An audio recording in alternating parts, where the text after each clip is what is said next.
Good morning, everybody. It's Bishop Deb, and I am down by the river in one of the little parkettes along the parkway. It's Friday, almost the end of June, impossibly. And I just thought, well, I think I'll check in with everybody and see how you're doing. How are you doing? We are getting through this time of pandemic. And so many people I know are having issues. Not COVID related, just, some mental health stuff around lockdown and get me out of here kind of feelings, and emotional health issues with just the ongoing reality of these variants. Very scary.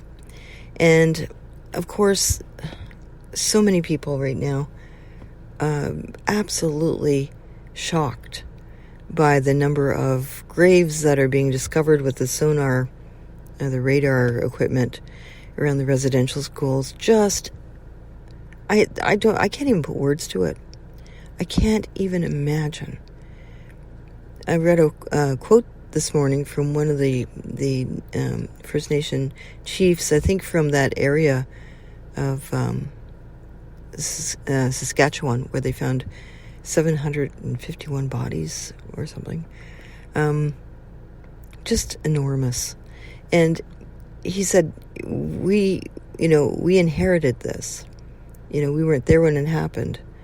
And those who perpetrated all those things are probably long dead. The survivors of some of the schools are quite elderly.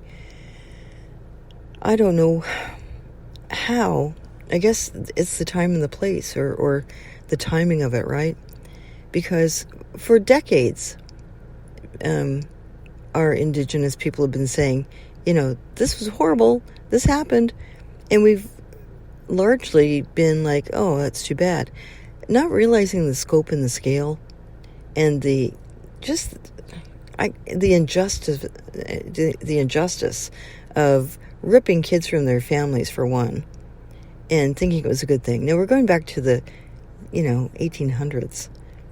But I don't know. It's just, we're in a whole different place in a whole different time. And now we're dealing with the trauma, fresh trauma for many of our Indigenous people.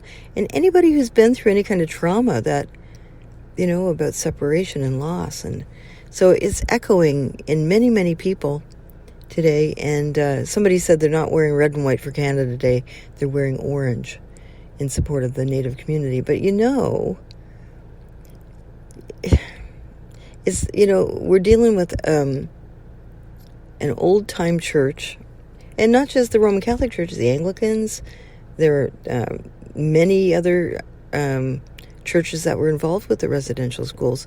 Roman Catholic hasn't apologized yet, and there's a lot of pressure on them to at least issue some kind of regret or statement. It's not hard to say you're sorry, because the evidence about behavior is so overwhelming. For me, as clergy, as an archbishop, it's just unfathomable to think about people in authority who are religious, who are, have sworn their life to the church, behaving, acting out, killing, murdering, torturing. It just doesn't make any sense to me. So I'm feeling it on a very deep level. That's not the church. That's not the church I know. That's not the church that we're building. We are inclusive and progressive, and we have some First Nation people with us now. And it's, I don't know. I'm sure you're feeling it too. But pray for our Indigenous community in Canada and around the world, for those whose rights have been trampled, for those who have been taken on a path not of their own will, in all kinds of situations, right? It's the whole pandemic has shifted focus, I think. And a lot of things are coming to light now that didn't before, or we're seeing things in a stark new way. We've got technology. Yeah, I think this is only the tip of the iceberg as far as numbers. And it makes me wonder about the conscience of those people who took those little lives, who treated beautiful children so abominably and justified it somehow. That is not the Jesus I follow, who said, "Suffer the little children to come unto me." Who talked about the children being innocent and beautiful and we should be like them. I don't know. Anyway, that's my big struggle today, is, watching the news and listening to new developments and feeling it very deeply, because now, it's being unearthed, literally and figuratively. Just horrible. So pray for the people of our indigenous population and everyone who's feeling this real deep grief and shock. That's my word. I'm shocked. Not that I don't think, the church over the past generations has not had it in them. I mean, we witnessed the Inquisition. Well, we didn't really witness it, but, witnessed history, burning people at the stake, calling them heretics. There's some days that I think, why am I a clergy person? But that's not where I'm at with, the Inquisition stuff and the residential school stuff. That's not who I am as clergy at all. It's just astounding to me. When I went through Trinity, when I was ordained as an Anglican priest in 1985, those many years ago, my thought was to make the world a better place. Inspired by the teachings of Jesus. Love one another, and so when I see things so twisted and so perverse, and it went on for a long time, the priests who are pedophiles, I mean, it's in the cover-ups in the Vatican. I mean, there's so much about the church that is horrible. But there's so much about the church that's good. And that's, I think it's worth I have devoted my life to it. Not to the teachings of man-made doctrines, but to the simplicity of the gospel of Christ, who said, "Love one another. A new commandment I give to you." That still speaks to my heart today. So that's where I'm at, and my job is to bring comfort and to pray and to help others make sense of it, even as I'm making sense of it. It's a horrible, horrible thing. So, it's made us think about something other than COVID, but not a good way to shift your gears. So I hope that you are doing well with all this hard news and with all it seems like hard days. A lot of people who are under the weather and feeling ill, and a lot of people who are just hanging on. More than ever, we need to be gentle with each other. We just need to be gentle. We need to look at one another with love and understanding and be kind. We don't know what somebody else is going through. And that is a truth. I saw another Facebook meme where it's a big circle, a little tiny dot in the middle of it, and it says, "This is a person," and that little tiny dot is really how much we know about them. We don't know what other people are walking.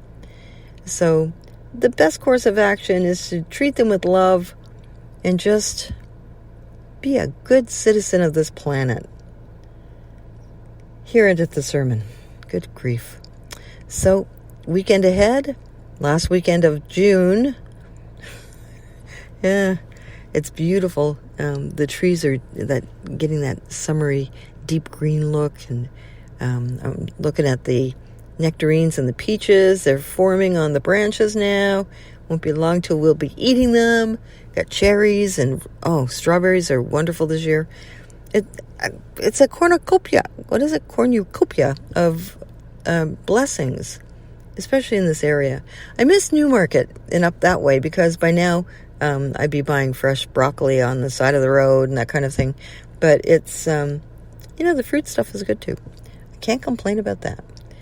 So I hope that you have a wonderful weekend and you were able to laugh and enjoy the days and, take the hard news, pray about it and let it go. If we take it into ourselves too deeply, it really does affect how we see the world and how it's very easy to get bitter and upset and angry about things that happened so long ago and really, in most cases, don't affect us directly, but hurt our soul. They hurt our heart. And so we need to find a way to acknowledge it and help where we can and not let it hold us back from the joy that is waiting for us right now. That's, for some people, that's a tightrope. It's a tricky thing. But I think we are all healthier when we can view things with, we see the reality, but we also understand that, we have our life and our purpose, and we can change things for ourselves and for those around us. We can be good citizens of the world by acting kind and loving, and that's what I'm going to be doing, and that's what I have been doing. So let's have a little prayer to get us on our day, because I'm going on too long, and I was going to do a short one today.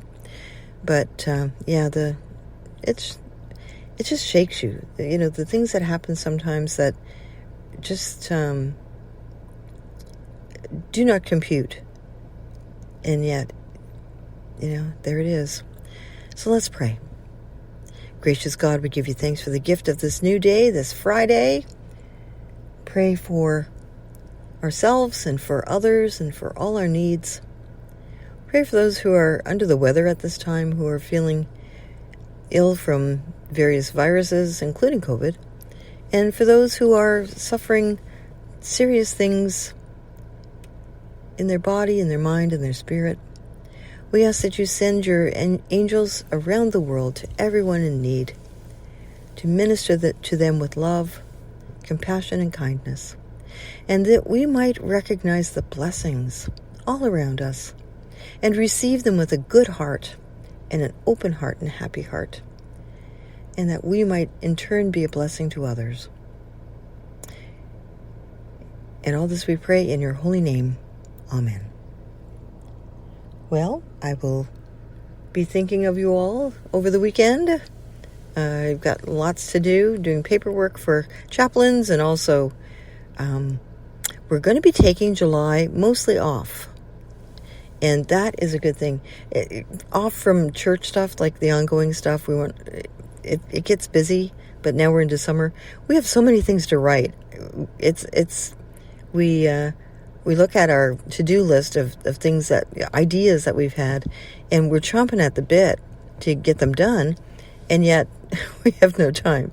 So we're making time to get stuff on Kindle, all kinds of things, some angel stuff, but also little prosperity things. We're working on workshops. We're working on things that will interest people and just kind of, help them get the bigger picture of how blessed we are and how powerful we are. How we are powerful creators. We really are.